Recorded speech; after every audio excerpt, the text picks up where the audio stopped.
दार्जिलिंग का ये 3 दिन का शिविर योग के साथ साथ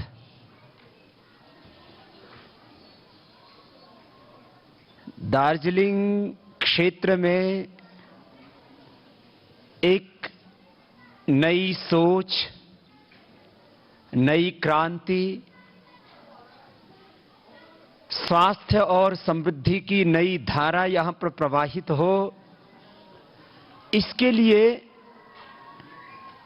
एक आधारशिला का काम करेगा। और मात्र 3 दिन के लिए ही दार्जिलिंग योग नहीं करेगा। यहां का बच्चा बच्चा, यहां के जवान, यहां के बुजुर्ग, यहां की मां बहन बेटियां पूरा दार्जिलिंग योग करेगा, पूरा हिंदुस्तान और एक दिन पूरा जहान योग करेगा और भारतीय संस्कृति की शरण में होगा।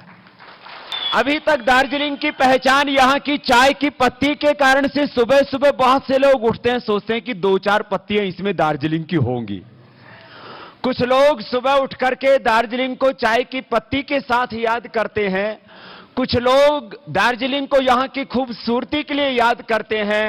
कुछ दिनों के बाद दार्जिलिंग को योग, अध्यात्म, आयुर्वेदिक और योगिक टूरिज्म के लिए भी याद करेंगे, यहां की आध्यात्मिक सत्ता संपत्ति के लिए भी याद करेंगे। अब हमारे मीडिया के भाइयों को एक बड़ी उत्सुकता है, बाबा जी गोरखालैंड के बारे में क्या बोलेंगे।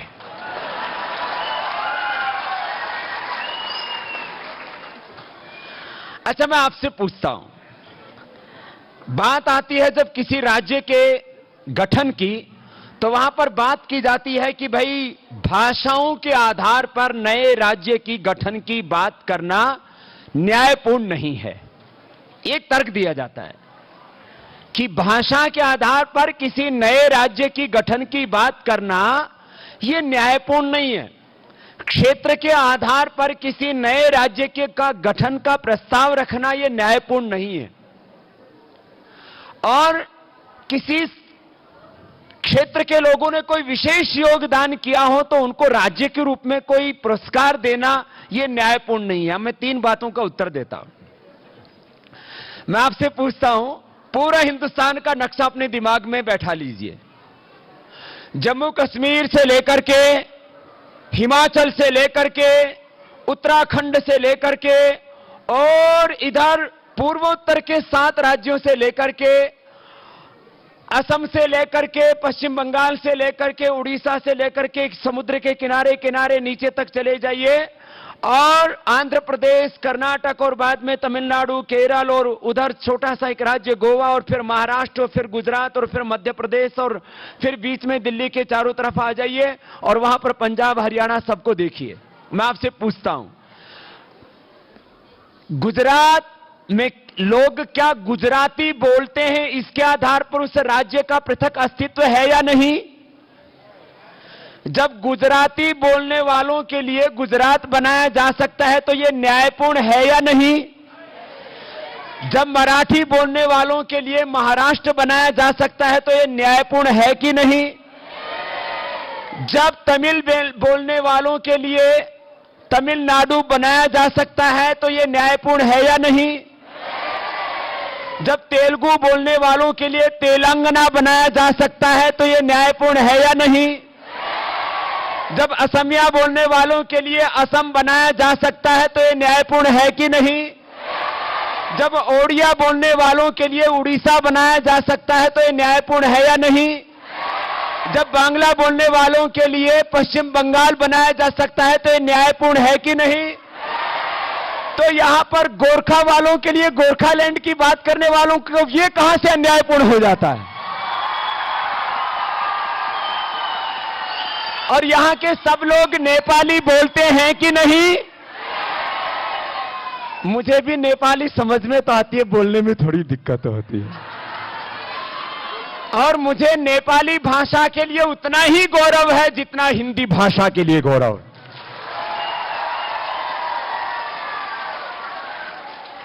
देखो, भारत में कोई कोई तमिल बोले, तेलुगु बोले, कन्नड़ बोले, मलयालम बोले, पंजाबी बोले, ओडिया बोले, बांग्ला बोले, सब बोले तो बोलिए भारतीय भाषा। कोई नेपाली बोले ना, अरे बोलिए ये उधर नेपाल देश का तो नहीं है। ये दृष्टि ठीक नहीं है। हिंदुस्तान में नेपाली भाषा को भी उतना ही गौरव होना चाहिए। बड़े संघर्ष के बाद नेपाली भाषा को भारतीय संविधान में जो अनुच्छेद बने हुए उसमें भारतीय भाषाओं की में सम्मिलित किया गया। माने नेपाली भाषा को संविधान की अनुसूची में भारतीय भाषाओं में सम्मिलित करने के लिए भी आंदोलन करना पड़ा, तो तुम्हें गोरखालैंड के लिए भी आंदोलन करना पड़े तो कोई नई बात नहीं।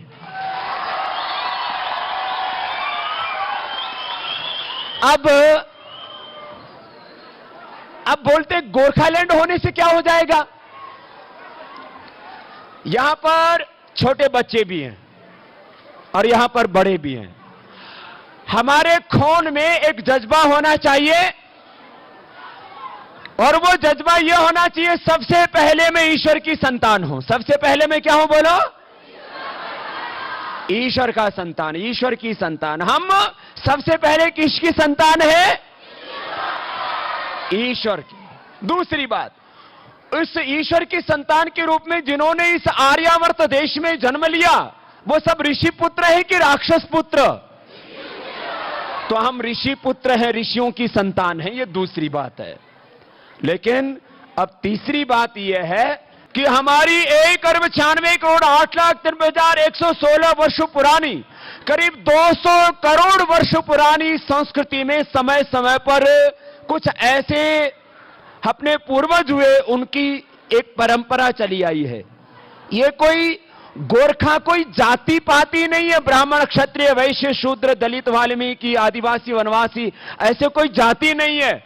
गोरखा एक वो शब्द है जिसमें शौर्य, जिसमें स्वाभिमान, जिसमें खुददारी, जिसके अंदर अपने प्राणों की आहुति अपने वतन के लिए दे देना और डरना नहीं, अपने स्वधर्म का, अपने राष्ट्र धर्म का पालन करना, उसे पीछे नहीं हटना।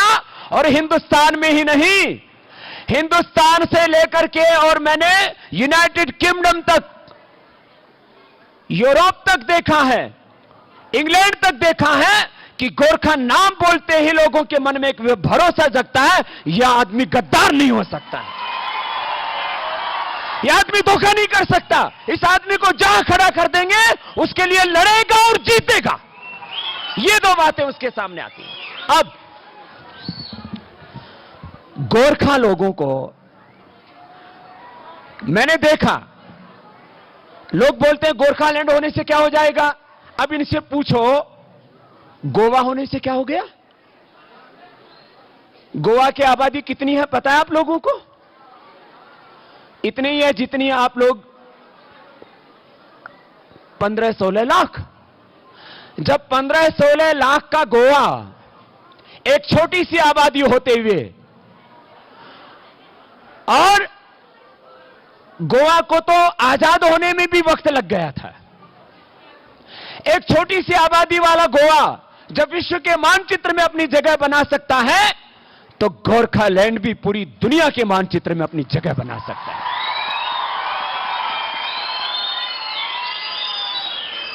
आबादी से कोई देश महान नहीं हुआ करता, आबादी से कोई राज्य महान नहीं हुआ करता। अभी मैं ऑस्ट्रेलिया से आया हूं। कहां था अभी इससे पहले? ऑस्ट्रेलिया। ऑस्ट्रेलिया की पॉपुलेशन आबादी कितनी है, मैं आप बच्चों को भी जानकारी हो जाएगी, आप बड़ों को भी। ऑस्ट्रेलिया की कुल आबादी है लगभग 2.5 करोड़। कितनी आबादी है? और क्षेत्रफल है हिंदुस्तान से 2.5 गुना ज्यादा। क्षेत्रफल कितना है हिंदुस्तान से? अब पूरी दुनिया में जब ताकतवर मुल्कों का नाम लिया जाता है तो उसका नाम तो हिंदुस्तान का कितना होना चाहिए? हमारी आबादी 125 करोड़ और उसकी आबादी 2.5 करोड़। कितना ज्यादा कमजोर होना चाहिए हमसे आबादी के हिसाब से?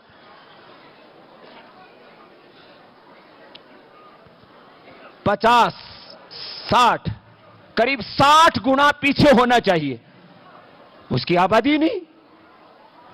बात आबादी की नहीं, बात वहां पर रहने वाले लोगों के जज्बे की है, ईमानदारी की है। वहां के लोग ऑनेस्टी के साथ, सुनो, ऑस्ट्रिया के लोगों ने ईमानदारी के साथ मेहनत की, ऑनेस्टी एंड हार्डवर्क, और आज दुनिया के मानचित्र पर ऑस्ट्रेलिया का नाम गौरव से लिया जाता है। क्यों? क्योंकि आबादी कम होते हुए भी वहां के लोगों में शौर्य है, पराक्रम है, जज्बा है, मेहनत है, ईमानदारी है। और जब 2.5 करोड़ का ऑस्ट्रेलिया पूरी दुनिया में सिर उठा करके जीता है, तो अपने नागरिकों की संख्या के बल पर नहीं, उनकी मेहनत, उनकी ईमानदारी और उनके ज्ञान और स्वाभिमान के बल पर वो पूरी दुनिया में खड़ा हुआ है। इसको मैं दूसरी तरह से देखिए, अरे जिन लोगों के कारण से ऑस्ट्रेलिया पूरी दुनिया में पहचाना जाता, वो ऑस्ट्रेलिया के हैं कौन लोग? वहां जो मूल निवासी है उनको बोला जाता अबोर्जिनीज। क्या बोला जाता उनको? अबोर्जिनीज। वो आज बेचारे बहुत बुरी हालत में, मात्र 2% की उनकी आबादी है, बीड़ी, सिगरेट, शराब और तमाम नशे में फंस गए, उनको बस कुचल दिया, रगड़ दिया। अब वहां पर किनका राज है? वहां पर गोरों का राज है। गोरे कैसे गए वहां? 70 के करीब देशों में अंग्रेजों का राज था। जो भी जिसे इधर एशिया में कोई अपराध करे तो काला पानी भेज दिया जाता था, क्योंकि उसके लिए चारदीवारी की जरूरत नहीं, एक जेल बना दिया था कि इस टापू में छोड़ दो और वहां पर वो अपना काम करते रहेंगे। ऐसे ही पूरे यूरोप में और अंग्रेजों के दूसरे राज्यों में जहां पर कोई अपराध करता था तो ऑस्ट्रेलिया में छोड़ दिया जाता था। जिनको जेल के काबिल समझा जाता था, जिनको अपराधी बोला जाता था, जिनको विद्रोही बोला जाता था, उनको बसा दिया, और ऑस्ट्रेलिया आज पूरी दुनिया में खड़ा हो गया। अब जरा गौर से सुनना, मैं क्या कहना चाहता हूं। जिनको कैदी बोलते थे, अपराधी बोलते थे, वो लोग जब ऑस्ट्रेलिया को उतना उन्नत बना सकते हैं, अरे गोरखा नाम में तो ईमानदारी, सच्चाई, देशभक्ति, पवित्रता जुड़ी हुई है। आप लोगों को अपने शौर्य और पराक्रम को संजो करके, अपनी ईमानदारी को, अपनी सच्चाई को, देखो, जिंदगी 2 दिन की रहती है या जिंदगी 100 दिन की रहती है, महत्वपूर्ण बात नहीं, लेकिन जितने दिन जिए उतने सम्मान और स्वाभिमान के साथ जिए, ये होती है जिंदगी। मैं हमेशा एक भजन गाया करता हूं, आप गाओगे मेरे साथ? बच्चे भी गाएंगे।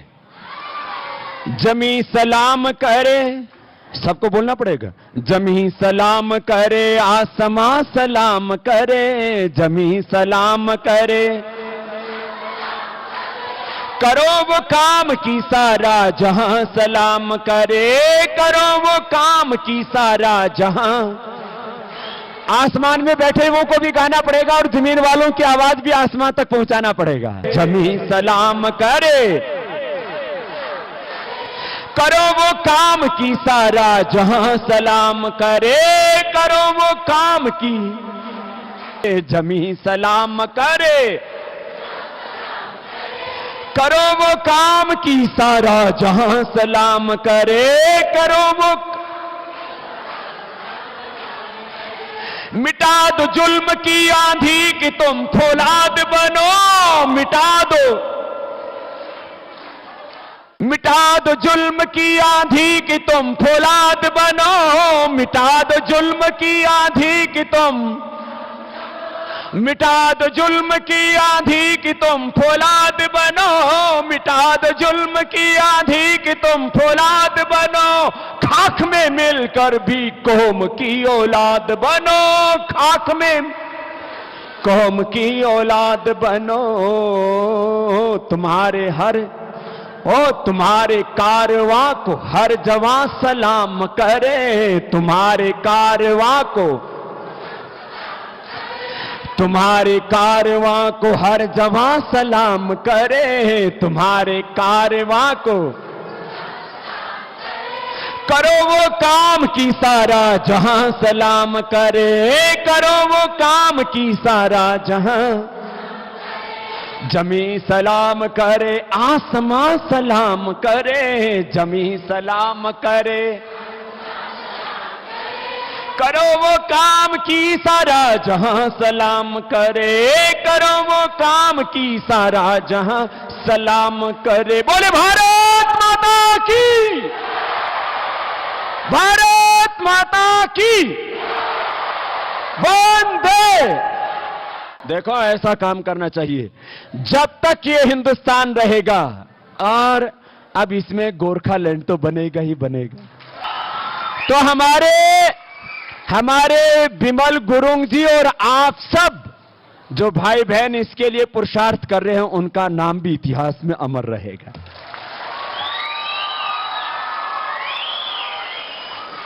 मेरे से बोले बाबा जी, आप इसका समर्थन कर रहे हैं कि विरोध कर रहे हैं कि भाषण दे रहे हैं? हम कुछ नहीं कह रहे हैं, हम इतनी सी बात कह रहे हैं कि भाई,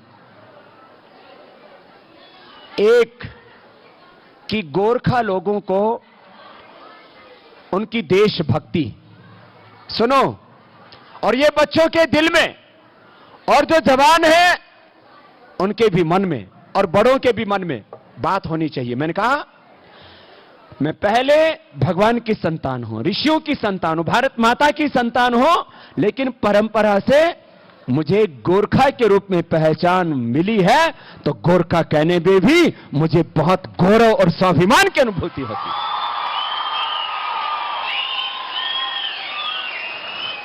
और बिना स्वाभिमान के, बिना आत्मसम्मान के, बिना शौर्य और पराक्रम के दुनिया में कोई भी कौम जिंदा नहीं रह सकती। यह तो होना ही चाहिए सबके दिलों में, मनों में, आत्मा में, प्राण में, और यही सत्य है। देखो, एक होता है अहंकार, ईगो। नहीं, ये ईगो नहीं है, ये हमारा अस्तित्व है, ये हमारी पहचान है, ये हमारी परंपरा है। ये अपने पुरखों ने जो शहादत दी, जो कुर्बानियां दी, जो बलिदान दिए, सैकड़ों हजारों वर्षों की इस परंपरा में कितने कितने वीर वीरांगनाएं उन्होंने अपनी प्राणों की आहुति देकर के इस परंपरा को जिंदा रखा है। और ये परंपरा मात्र क्षत्रिय धर्म की ही नहीं है, ये मात्र राष्ट्र धर्म की नहीं है, ये अपने अध्यात्म धर्म की भी है। एक बात सब जगह फैलाओ और इसको बहुत प्रामाणिकता से जीना है सबको। मैं आपसे पूछता हूं, गोरखाओं का धर्म, गोरखाओं की संस्कृति, गोरखाओं की परंपरा वो क्या है? वो है सनातन वैदिक परंपरा।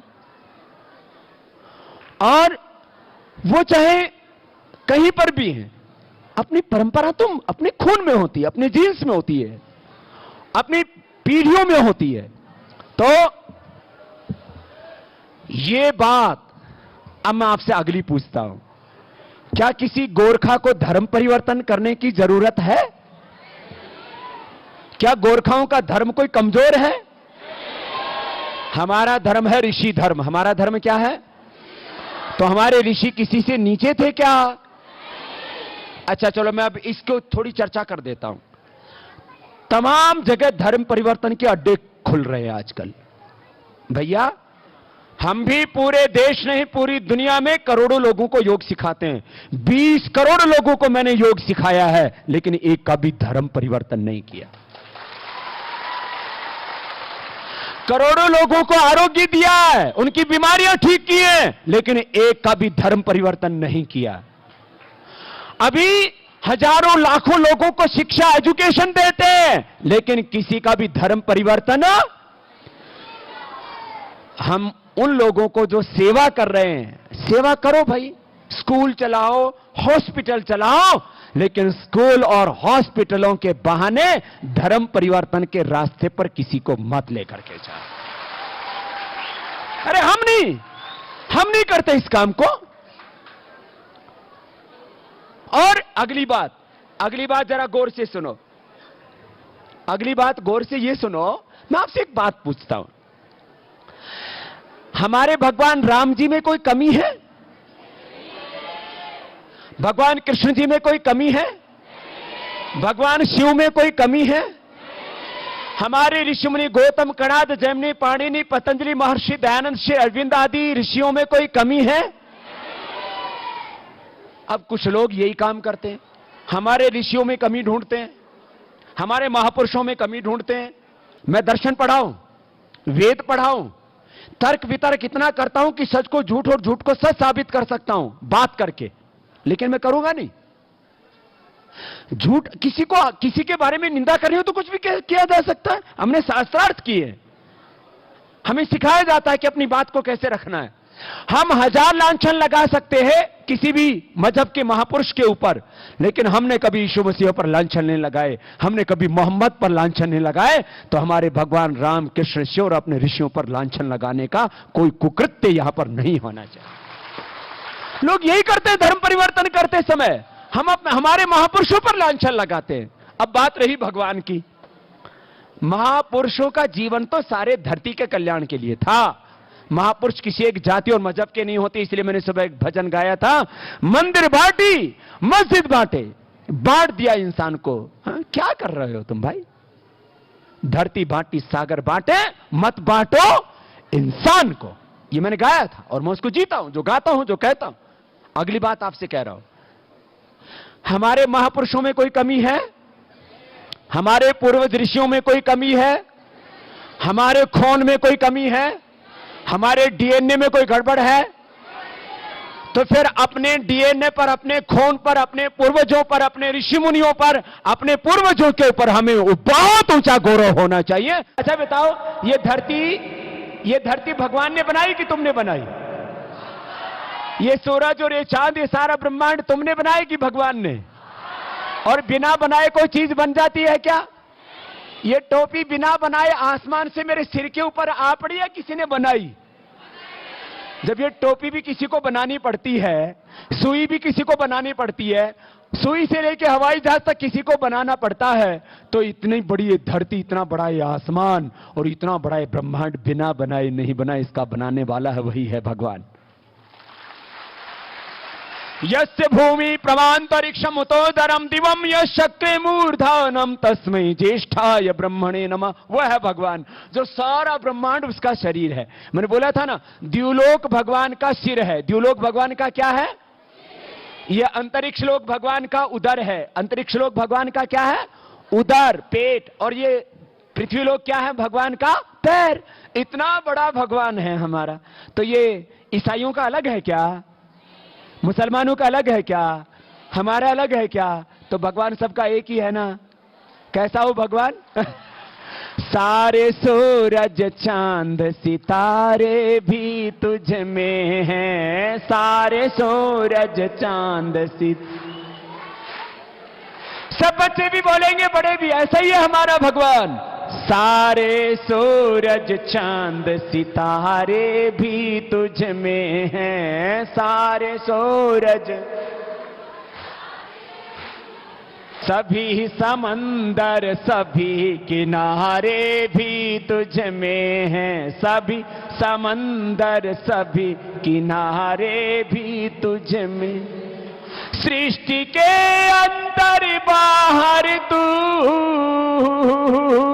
सृष्टि के अंदर बाहर तू एक समान समाया।